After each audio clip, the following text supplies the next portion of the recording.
The winter wind cut through the thin jacket like it was nothing. 17-year-old Maya pulled her knees closer to her chest, trying to make herself smaller against the cold brick wall.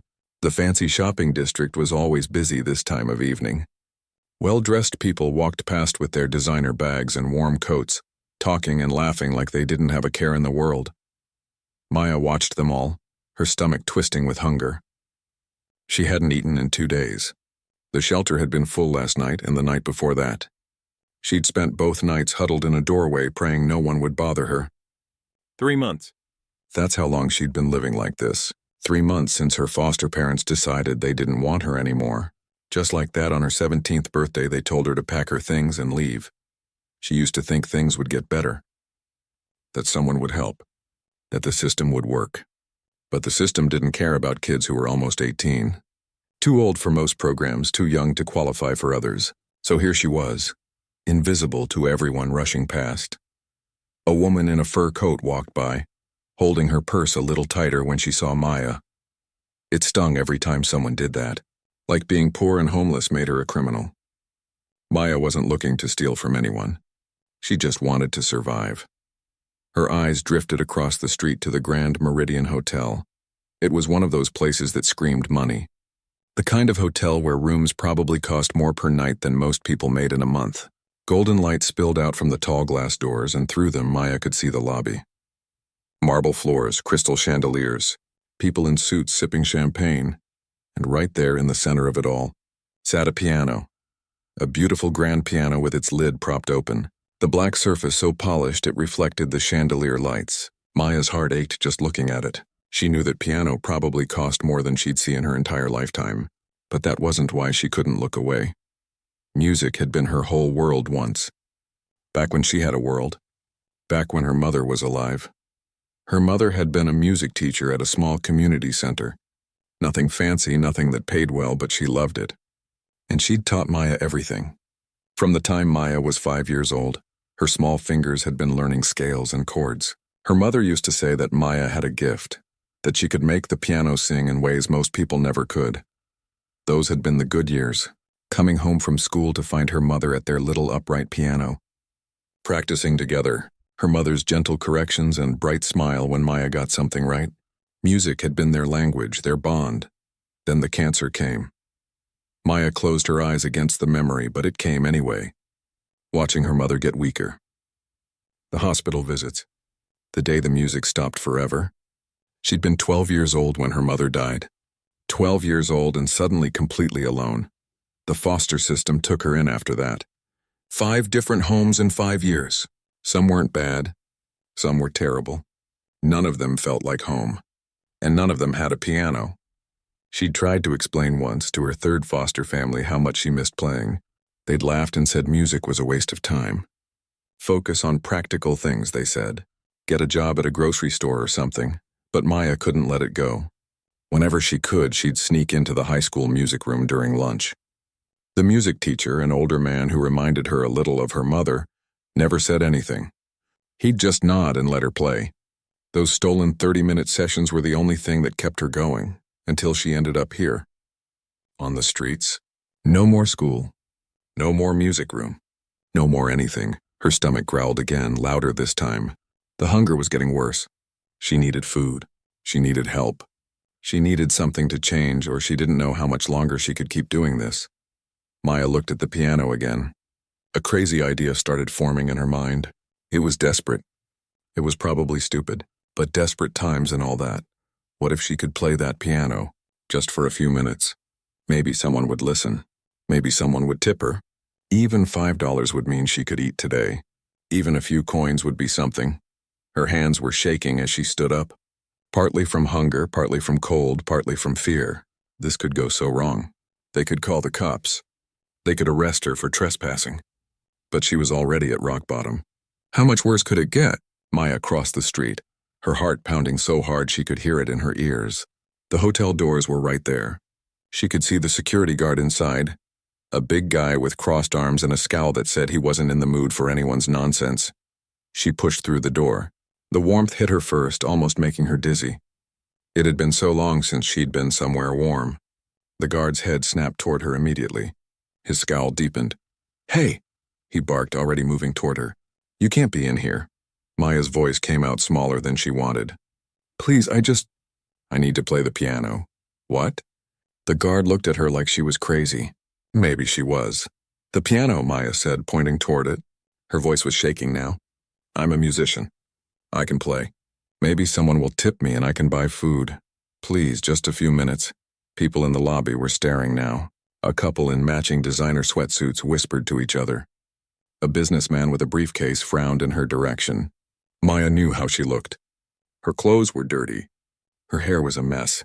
She probably smelled bad. She looked exactly like what she was. A homeless kid who didn't belong in a place like this. The guard's hand was on her shoulder now, not rough but firm. You need to leave. Right now. Please. Maya said again, and she hated how her voice cracked, hated the tears burning in her eyes. I'm not trying to cause trouble. I just need a chance. Just 5 minutes, please. Is there a problem here? A new voice cut through the tension. Maya looked up to see an older man in a nice suit walking toward them. He had gray hair and sharp eyes that seemed to take in everything at once. The name tag on his suit jacket read, Mr. Chen, Manager. The security guard straightened up. Just removing a trespasser, sir. Nothing to worry about. I heard what she asked, Mr. Chen said, his eyes on Maya now.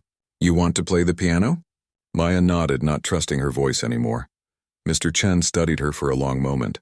She could see him taking in her appearance, making calculations in his head. This was where he'd tell her to get lost. This was where her stupid, desperate plan would fall apart. Why? He asked finally. The question surprised her. Why? Why do you want to play? Tell me the truth. Maya swallowed hard. What did she have to lose? Because I'm hungry.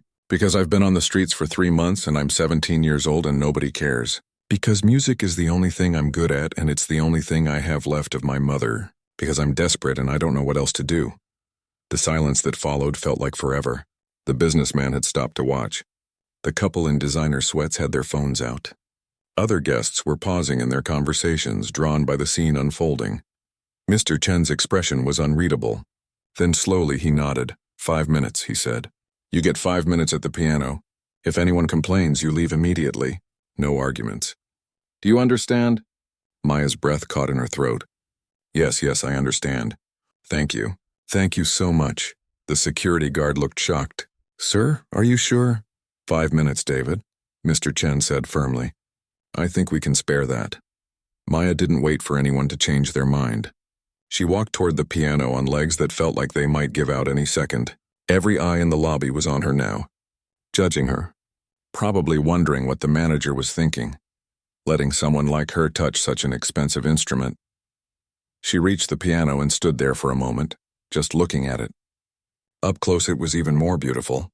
The keys were perfect, pristine, white and black. Her hands looked so dirty by comparison. Broken nails, grime under what was left of them, calluses from sleeping on concrete. She shouldn't touch it. She'd ruin it. She'd been given 5 minutes. She wasn't going to waste them. Maya sat down on the bench, her hands hovering over the keys. She could feel everyone watching, waiting, probably expecting nothing, or worse, expecting her to prove she was a fraud. She took a deep breath, closed her eyes, and let her fingers find home. The first note rang out clear and pure through the hotel lobby. Maya's fingers pressed down on the keys, and suddenly, nothing else mattered. Not the stairs, not the hunger, not the fear, just the music. She started with Chopin, Nocturne in E-flat major, the piece her mother used to play on quiet Sunday mornings when the world was still asleep. Maya's fingers remembered every note, every gentle rise and fall of the melody. It was like her mother was there with her, guiding her hands the way she used to when Maya was small. The lobby had been full of noise just moments before. Conversations, laughter, the clinking of coffee cups, the ding of elevators. Now there was only silence and music. Maya barely noticed. She was somewhere else entirely, lost in the memories that lived in every chord. She could see her mother's smile, feel the warmth of their small apartment, smell the coffee brewing while they practiced together on Saturday mornings. Her mother's voice soft and encouraging. That's it, sweetheart. Feel the music. Don't just play it, become it. Maya had been scared coming in here. Terrified, actually. But now her hands moved across the keys with confidence, with purpose. This was who she was. Not the homeless girl. Not the unwanted foster kid. This was Maya Rodriguez. And music was her truth. The Chopin piece, flowed into something else without her even thinking about. Rachmaninoff, Prelude in C-sharp minor, dark and haunting and full of the kind of pain she'd been carrying for 3 months, for 5 years, maybe for her whole life. Her body swayed with the music now. Tears were running down her face, but she didn't care. Let them see. Let them see that she was real, that she hurt, that she was more than just some poor kid begging for scraps. She was this. She was music made flesh. The difficult passages that used to make her frustrated when she was learning them now flowed like water. Her fingers knew exactly where to go, exactly how hard to press, exactly when to pause for that split second that made all the difference. She wasn't thinking anymore. She was just feeling. In the third row of chairs near the fireplace, a woman in an expensive blue dress had frozen with her coffee cup halfway to her lips. She was supposed to be checking emails on her phone, supposed to be preparing for tomorrow's meetings. Instead, she found herself unable to move, unable to look away from the girl at the piano. The woman's name was Victoria Ashford, and she'd been playing piano since she was 4 years old. She'd performed at Carnegie Hall by the time she was 16. She'd studied under the greatest teachers in the world. She'd produced albums for some of the most talented musicians of her generation. She knew good playing when she heard it. This wasn't good. This was extraordinary. Victoria set down her coffee cup with shaking hands. In 30 years of being in the music industry, she'd heard thousands of performances. Professional concerts, amateur recitals, everything in between. She'd heard child prodigies who could play the notes perfectly but without soul. She'd heard talented adults who had all the technique but none of the heart. This girl had both. Technical skill that shouldn't be possible for someone so young, combined with an emotional depth that usually only came from decades of life experience. Every note carried weight. Every phrase told a story. This wasn't a performance. This was a confession, a prayer, a scream into the void that somehow came out beautiful. Around the lobby, other people were having similar reactions. The businessman who'd been in such a hurry to get to his room had set down his briefcase and stood motionless. The couple in designer sweats had stopped recording on their phones and were just watching, tears streaming down both their faces. A group of tourists who'd been loud and obnoxious at the bar had gone completely silent. Even the hotel staff had stopped working. A maid stood frozen with fresh towels in her arms. A waiter held a tray of drinks, unable to remember where he was supposed to take them. Mr. Chen stood near the front desk with his arms crossed, but his eyes were suspiciously bright. The security guard, David, the one who'd been ready to throw this girl out on the street, found himself blinking back tears. He had 3 daughters at home. The youngest was about this girl's age.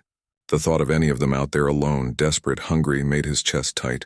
And here this kid was pouring her heart out through her fingertips, and he'd almost denied her this moment.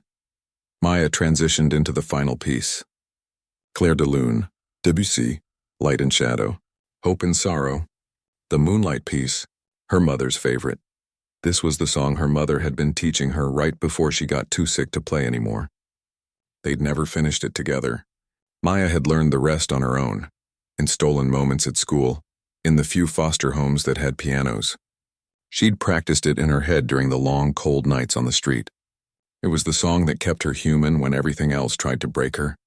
Her fingers danced through the delicate opening phrases, so gentle they were almost whispers, then building, growing, swelling into something bigger. The melody climbed and soared, and Maya went with it, her whole body moving with the music. She wasn't in the hotel anymore. She was flying. She was free. The piece reached its peak, that moment where everything comes together in perfect harmony, and then began its descent back to earth. Softer now, gentler, like a lullaby, like a goodbye. The final notes hung in the air, fading slowly into silence. Maya's hands rested on the keys, trembling. She opened her eyes and blinked, confused for a moment about where she was. The hotel lobby came back into focus. The marble floors, the chandelier, the people, so many people. When had the crowd gotten this big? There must have been 50 people gathered around now, some standing on the stairs to get a better view, others crowded near the chairs, all of them staring at her. For a terrifying moment, Maya thought she'd done something wrong. She'd overstayed her 5 minutes. She'd bothered the guests. Now they were going to throw her out, maybe call the police. Then someone started clapping. It was the businessman. He was applauding with tears running down his face, not caring who saw. The couple in designer sweats joined in. then the tourists at the bar. Then everyone. The entire lobby erupted into applause and people were cheering, actually cheering for her. Maya sat frozen at the piano bench, unable to process what was happening. This didn't happen to girls like her. Nobody cheered for homeless kids. Nobody cared, but they were caring now. She could see it in their faces. The way they looked at her wasn't with disgust or pity anymore. It was with respect, with awe, with something that looked almost like love. Mr. Chen was wiping his eyes as he clapped. David, the security guard, was applauding harder than anyone, his earlier scowl replaced with something that looked like pride. The maid had set down her towels just so she could clap with both hands. Victoria Ashford stood up from her chair near the fireplace. She wasn't clapping yet. She was just staring at Maya with an intensity that made the girl nervous. Then Victoria started walking toward the piano and the crowd parted to let her through. Maya's heart started pounding again. This woman looked important. Expensive clothes, perfect hair, the kind of confidence that came from knowing you belonged in places like this. Was she upset? Was she going to complain about the disruption? Victoria reached the piano and stood there for a moment just looking at Maya. Her eyes were red from crying. When she spoke, her voice was thick with emotion. Who taught you to play like that? The question caught Maya off guard. She'd expected anger or demands that she leave. Instead, this elegant stranger was looking at her like she mattered. My mother, Maya said quietly. Her voice sounded rough, probably from not using it much these past few days. She was a music teacher. She taught me everything. Was? Victoria's expression softened even more. She died when I was 12. Cancer. Victoria nodded slowly, like she understood something important. And you've been keeping the music alive ever since. It wasn't a question, but Maya answered anyway. It's all I have left of her. The lobby was still quiet, everyone listening to this exchange. Victoria did something unexpected then. She sat down on the piano bench right next to Maya, not caring that the girl's clothes were dirty, that she probably didn't smell great. She just sat there like they were equals. What's your name? Victoria asked gently. Maya Rodriguez. Maya, I'm Victoria Ashford. She watched Maya's face closely, probably looking for recognition, and she found it. Maya's eyes went wide. The Victoria Ashford? The concert pianist? The producer? Victoria smiled. That's me. And Maya, I need to tell you something important. I've been in the music business for 30 years. I've heard performances by the greatest musicians in the world. What you just did, right here in this hotel lobby, that was world class. That was the kind of talent that comes along once in a generation. Maya shook her head, unable to believe what she was hearing. I'm nobody. I live on the streets.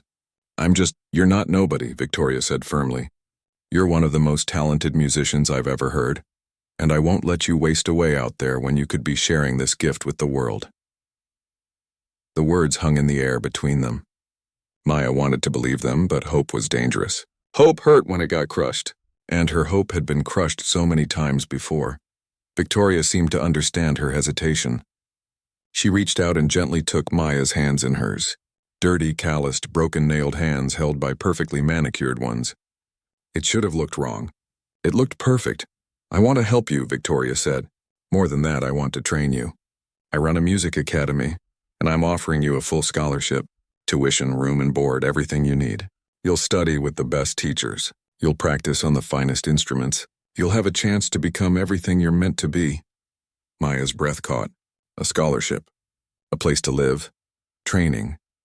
It was everything she'd dreamed about during those cold nights on the street. It was too good to be true. Why? She whispered. Why would you do this for me? Victoria's eyes were steady, honest. Because when I was 16, someone gave me a chance when I needed it most.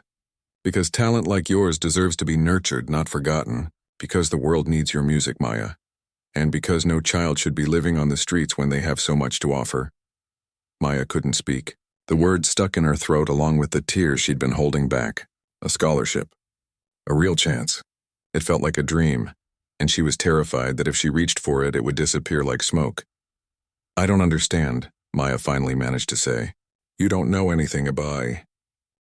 Out me. What if I'm not worth it? What if I fail? Victoria squeezed her hands gently. Maya, I just heard you play. That tells me everything I need to know about who you are. The discipline it takes to play like that, the dedication, the passion. You don't learn that overnight. You've been practicing despite having every reason to give up. That's not someone who's going to fail. Mr. Chen stepped forward then, and the crowd parted to let him through. His face was kind, the earlier sternness completely gone. Ms. Ashford is right, young lady. And if I may add something, until the scholarship arrangements can be made, you'll stay here at the Grand Meridian as our guest. We have a room for you, no charge, for as long as you need. The lobby erupted in applause again. People were pulling out their wallets now, coming forward to press money into Maya's hands. 20s, 50s, even $100 bills. The businessman who'd cried during her performance handed her $200 and just nodded, like words weren't enough. For food, he said gruffly. And anything else you need. The couple in designer sweats came forward next. The woman had mascara running down her face from crying. That was the most beautiful thing I've ever heard, she said. Please take this. She pressed a card into Maya's hand along with some cash. My husband and I own a boutique downtown. Come by tomorrow and pick out whatever clothes you need. On us. Maya looked down at the money in her hands, then at the card, then back at all the faces surrounding her. These were strangers. People who didn't know her, who didn't owe her anything. 10 minutes ago, they'd probably thought she was just another homeless kid trying to cause trouble. Now they were giving her kindness she didn't know how to accept. I don't know what to say, Maya whispered. Victoria stood up and put a gentle hand on Maya's shoulder. You don't have to say anything right now. You've been through so much and this is probably overwhelming. Let's get you checked into your room. You can take a shower, eat something, rest. We'll talk about everything else tomorrow. David, the security guard who'd almost thrown her out, stepped forward looking embarrassed. I'm sorry, kid. I almost didn't let you play. That would have been the biggest mistake I've made in 20 years working here. Maya looked up at him and saw genuine regret in his eyes. You were just doing your job. Nah, David said, shaking his head. I was judging you before I knew you. That's not doing my job. That's just being closed-minded. You taught me something tonight. More people came forward with words of encouragement, with money, with offers to help. A local news reporter who'd been having drinks at the bar wanted to do a story. A music blogger asked if he could write about what happened. Someone else mentioned knowing a lawyer who could help with Maya's emancipation paperwork. It was too much. Maya felt dizzy with it all. Her stomach chose that moment to growl loudly, reminding everyone that she hadn't eaten in 2 days. Victoria heard it and immediately took charge. All right, everyone, thank you so much for your kindness. Maya needs to rest now. She turned to Mr. Chen. Could we arrange for room service? Something nutritious but gentle on her stomach if she hasn't been eating regularly. Mr. Chen nodded and pulled out his phone. I'll have our chef prepare something special. Give me 10 minutes. Victoria guided Maya toward the front desk, one hand still on her shoulder like she was afraid Maya might disappear if she let go. The crowd slowly dispersed, though people kept looking back at the piano at Maya like they couldn't quite believe what had just happened. At the desk, Mr. Chen pulled up his computer and started typing. We'll put you in room 412. It's one of our nicer suites, quiet floor, good view of the city. Here's your key card. He handed it to Maya, and she just stared at it. A hotel room. An actual room with a bed and a door that locked, and probably a bathroom with hot water. The elevator is right over there, Mr. Chen said, pointing. And Maya? Welcome to the Grand Meridian. You're safe here. Those last 3 words hit harder than anything else. Safe. When was the last time she'd felt safe? Victoria walked with her to the elevator, carrying the bag that Mr. Chen had quickly filled with toiletries, shampoo, soap, toothbrush, everything Maya would need. They rode up in silence. Maya kept looking at the key card in her hand, at the numbers that told her which room was hers, temporarily hers, but still hers. Room 412 was on the 4th floor at the end of a quiet hallway. Maya's hands shook as she held the key card to the sensor. The light turned green and she pushed the door open. The room was beautiful. A king-size bed with white linens that looked impossibly clean. A sitting area with a couch and a desk. A flat-screen TV. Windows that looked out over the city lights. And through another door she could see a bathroom with a tub and shower. Victoria set the bag of toiletries on the bathroom counter. There are robes in the closet and extra blankets if you need them. The room service should be here in a few minutes. I'm going to leave you alone to settle in, but I want you to have my number. She pulled out a business card and wrote something on the back. My cell is on the back. If you need anything at all, you call me. Even if it's 3 in the morning and you just need to talk, okay? Maya took the card, her eyes filling with tears again. Why are you being so nice to me? Victoria's expression softened. Because someone was nice to me once when I needed it. Because you deserve it. Because the world can be cruel, but it doesn't have to be. She pulled Maya into a gentle hug, and Maya let herself be held for the first time in months. She smelled like expensive perfume and something else, something that reminded Maya of safety and mothers and home. When Victoria pulled back, she was crying too. Get some rest, take a long shower, eat everything they bring you. Tomorrow we'll start figuring out the details, but tonight, you just focus on being okay. After Victoria left, Maya stood in the middle of the room, not quite believing it was real. She walked slowly to the bathroom and turned on the light. The mirror showed her reflection and she barely recognized herself. Her face was dirty, her hair tangled and greasy. Dark circles under her eyes. She looked haunted. But she was here. She was inside. She was safe. Maya turned on the shower and let it run until steam filled the room. She undressed, leaving her filthy clothes in a pile on the floor. Stepping under the hot water felt like a miracle. She stood there for a long time, just letting it wash over her, watching 3 months of dirt and fear and exhaustion swirl down the drain. She used the fancy hotel shampoo twice, then a third time just to be sure. The soap smelled like lavender. Her skin turned pink from scrubbing so hard trying to feel clean again. When she finally got out, she wrapped herself in one of the thick white robes Victoria had mentioned. It was so soft she wanted to cry. A knock on the door made her jump. Room service. Maya checked the peephole first, old habit from the streets, then opened the door. A young man in a hotel uniform wheeled in a cart with covered dishes. Ms. Rodriguez, he said with a smile. Chef prepared this especially for you. He said to eat slowly if you haven't had much food lately, and there's plenty more if you're still hungry after. He lifted the covers to reveal soup, bread, a small salad, some pasta, and a piece of chocolate cake. Real food, hot food. The smell alone made Maya's knees weak. This is too much, she said. The young man shook his head. Chef's orders. He said you need your strength. Also, I wanted to say I was downstairs when you played. It was incredible, really. He set everything up on the desk, showed her how to call for more if she wanted it, and left with another smile. Maya sat down and just looked at the food for a moment. Then she picked up the spoon and tasted the soup.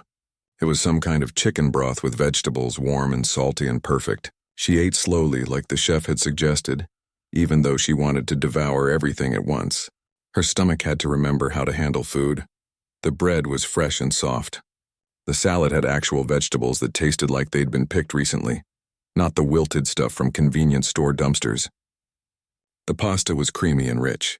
She saved the cake for last, and that first bite of chocolate was almost too good, like her taste buds had forgotten what real flavor was.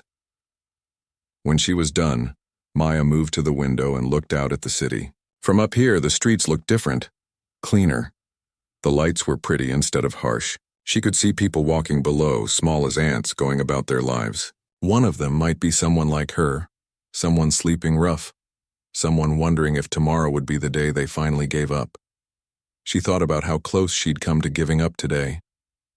If she hadn't been sitting across from this hotel, if she hadn't seen that piano, if Mr. Chen had said no instead of yes, her whole life had changed because of 5 minutes of music.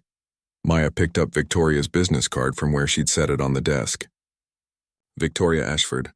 The Victoria Ashford. And she wanted to train Maya, wanted to give her a scholarship, believed in her. The weight of it all hit Maya then, and she sank down on the edge of the bed. 3 months ago, she'd been thrown out with nothing. No home, no family, no hope. She'd survived by being invisible, by staying small, by not asking for anything from anyone. Tonight, she'd been seen, really seen, not as a homeless girl or a problem to be solved, but as a musician, as someone with value, as someone worth investing in. Maya lay back on the bed, feeling the softness of it, the cleanness of the AC. Heats. She thought about her mother, about how proud she would be right now. Her mother had always said that music was Maya's gift, that it would open doors for her someday. Mom was right. For the first time in years, Maya let herself think about the future. Not just tomorrow or next week, but months and years ahead. Maybe she could actually go to music school. Maybe she could perform. Maybe she could become someone, do something that mattered. Maybe she could help other kids like her. That thought settled into her chest and stayed there. If she made it through this, if she became successful, she'd remember what it felt like to be hungry and cold and alone. She'd remember the people who helped her, and she'd find ways to help others, but that was for later. Right now, she just needed to sleep. Really sleep, without worrying about someone bothering her or the police moving her along or the cold waking her up. Maya woke up confused. The bed was too soft. The room was too quiet. The air smelled clean instead of like exhaust and garbage. For a panicked moment, she thought she was dreaming, that she'd wake up on the cold sidewalk and realize none of it had been real. Then she saw the windows with sunlight streaming through, the empty room service cart by the desk, Victoria's business card on the nightstand. It was real. All of it was real. She sat up and checked the clock. 9:30 in the morning. When was the last time she'd slept past sunrise? On the streets, you had to wake early before people started complaining about you being there. But here, in this room, she'd slept for 10 straight hours. Her stomach growled, reminding her that one good meal wasn't going to undo months of barely eating. Maya found the room service menu and stared at all the options, overwhelmed by having choices. Finally, she called down and ordered pancakes and eggs, her voice still rough from not talking much. While waiting for breakfast, she took another shower just because she could. The hot water felt even better than it had last night. She put the same white robe back on since her old clothes were unwearable. She'd thrown them in the trash last night. They smelled too bad to even think about putting them back on. There was a knock at the door. Maya checked the peephole before opening it. Old habits still strong. But it was just room service again. A different person this time, an older woman with kind eyes. "Good morning, sweetheart," the woman said as she wheeled in the breakfast cart. "The whole hotel's been talking about you. What you did last night was special." Maya felt her face get hot. "I just played the piano," the woman smiled. "Honey, I've worked here 12 years. We've had pianists perform in that lobby dozens of times. Nobody ever stopped the whole place like you did. That wasn't just playing. That was magic." She set up the breakfast, showed Maya the coffee and orange juice, and patted her shoulder gently before leaving. "You eat up now. Growing girl needs her strength." The pancakes were fluffy and golden, the eggs perfectly cooked, and there was bacon and fresh fruit too. Maya ate slowly, savoring every bite, still not quite believing this was her life right now. Temporary, she reminded herself. This was temporary. Victoria's scholarship offer would take time to arrange. The hotel room was just until then. Don't get too comfortable. Don't start thinking this is permanent. But even as she thought it, hope flickered in her chest like a stubborn candle that refused to go out. Her phone buzzed. Maya had almost forgotten she still had it. An old, cracked thing she'd managed to hold on to through everything. The battery was nearly dead, but she'd charged it last night using the hotel outlets. A text from an unknown number. "Good morning, Maya. It's Victoria. I hope you slept well. Would you be free to meet me in the lobby around 11? We have a lot to discuss, and I'd like to introduce you to some people. No pressure, only if you feel up to it."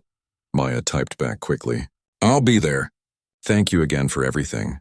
Victoria responded immediately. "The thanks go both ways. See you soon." Maya looked down at her robe. She couldn't meet Victoria in a bathrobe. Her old clothes were gone. She had no other options. Her stomach twisted with anxiety until she remembered the card from last night.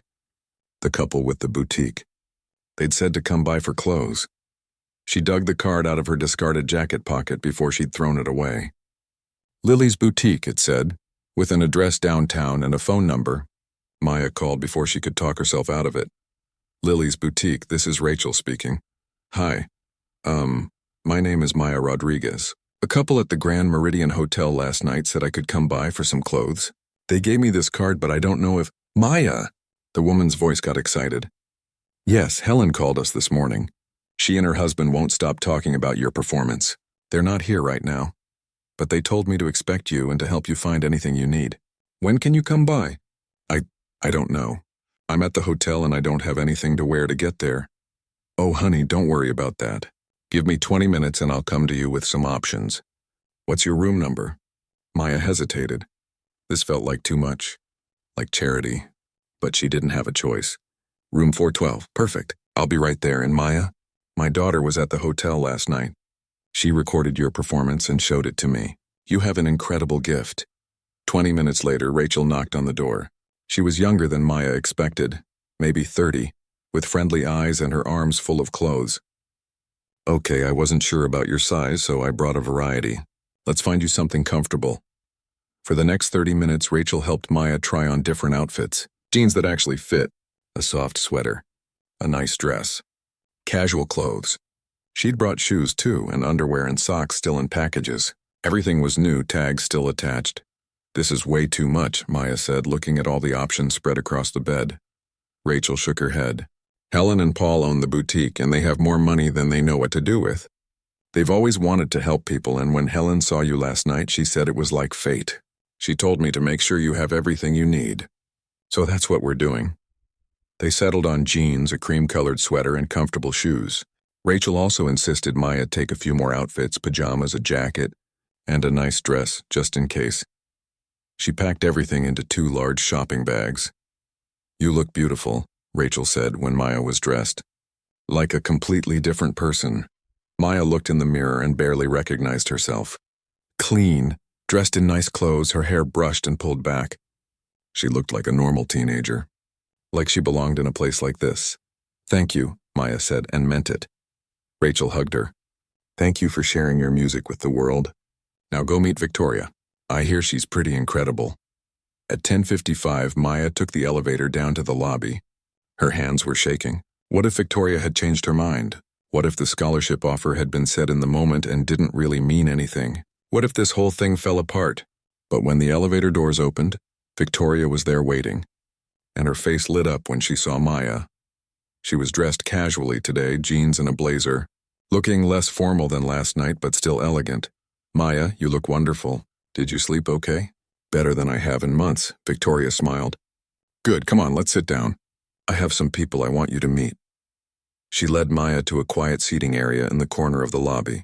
3 people were already there waiting, 2 men and a woman, all dressed professionally, all watching Maya with interest. "Maya, this is Patrick Chen. He's a lawyer who specializes in family law and emancipation cases.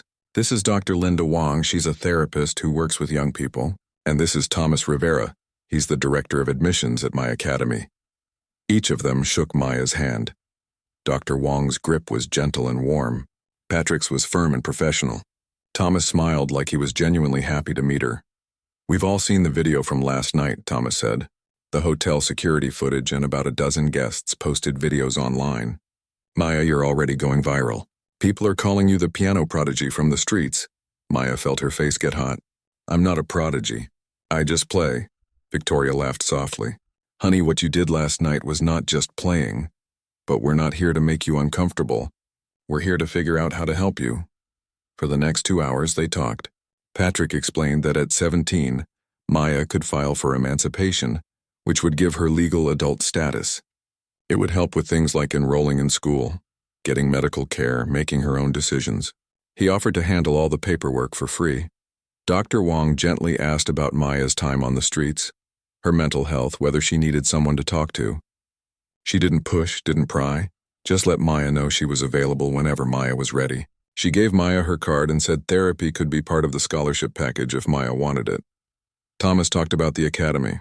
It was in upstate New York, a boarding school for serious music students. Small classes, world-class teachers, practice rooms available 24 hours a day. The scholarship would cover everything: tuition, room and board, books, even a small stipend for personal expenses. "We'd start you in January," Thomas said. "That gives us a few months to get all the paperwork sorted and get you settled. In the meantime, Victoria has offered to provide private lessons to keep you sharp." Maya listened to all of it, trying to process. They were talking about her future like it was real, like it was happening. Like she was worth this investment. "Why?" she finally asked. "Why are you all doing this?" The question hung in the air. Patrick spoke first.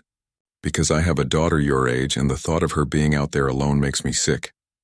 "Nobody should have to live like that," Dr. Wong nodded. "Because everyone deserves a chance to heal and grow, not just survive." Thomas leaned forward. "Because talent like yours shouldn't be wasted. You could inspire thousands of people, Maya. You already have." Victoria reached over and took Maya's hand. "Because 25 years ago, I was a kid from a poor family with no way to afford music school. Someone gave me a scholarship. Someone believed in me when no one else did. That person changed my life, and I've been waiting for a chance to pay it forward ever since. You're that chance, Maya." Tears were running down Maya's face now, and she didn't bother wiping them away. These people, these strangers, they saw something in her worth saving, worth investing in, worth believing in. "I don't know how to thank you," Maya whispered. "You don't have to thank us," Victoria said. "You just have to work hard and become everything you're capable of being. That's all the thanks any of us need." They spent another hour going over details. Patrick would start the emancipation paperwork immediately. Dr. Wong would check in with Maya weekly, just casual conversations to start. Thomas would send over the academy information and enrollment forms. Victoria would arrange for Maya to stay at the hotel for the next 2 months, and then help her move into a small apartment near Victoria's home until January when school started. 3 years later, Maya stood backstage at Carnegie Hall, wearing an elegant black gown that fit her perfectly. Her hair was styled, her nails manicured, her face carefully made up. She looked in the mirror and saw someone she barely recognized, not because she looked different, but because of who she'd become. The scared, desperate girl who'd begged to play a hotel piano felt like a lifetime ago. In some ways it was. The past 3 years had been the hardest and best of her life. The academy had pushed her beyond anything she thought possible. 8 hours of practice a day. Theory classes, performance workshops, master classes with visiting musicians who were legends in their field. She'd wanted to quit 100 times. The other students came from wealthy families, had been training since they were toddlers, had advantages Maya could only dream of. But she'd had something they didn't. Hunger. Not physical hunger, though she remembered that feeling well enough. Soul hunger. The need to prove that she deserved to be there, that she wasn't a charity case, that her talent was real. Victoria had been with her through all of it, teaching her, pushing her, believing in her even when Maya didn't believe in herself. More than a teacher, Victoria had become the mother figure Maya thought she'd lost forever. She'd helped Maya through the nightmares that came from months of living on the streets. She'd been there for the panic attacks, the moments when Maya was convinced she'd end up homeless again. Dr. Wong had helped too. 2 years of weekly therapy sessions, working through trauma, building coping strategies, learning that she was worth more than her worst circumstances. Learning to accept help without feeling like she owed the world something in return. Now here she was. Carnegie Hall, her debut performance. And not just any performance, a charity concert. All proceeds going to homeless youth programs. Maya had insisted on that. She'd never forgotten where she came from, never wanted to. "You ready?" Victoria appeared beside her, elegant in a blue dress. Her hair silver now, but her eyes still sharp and kind. Terrified, Maya admitted. "Good.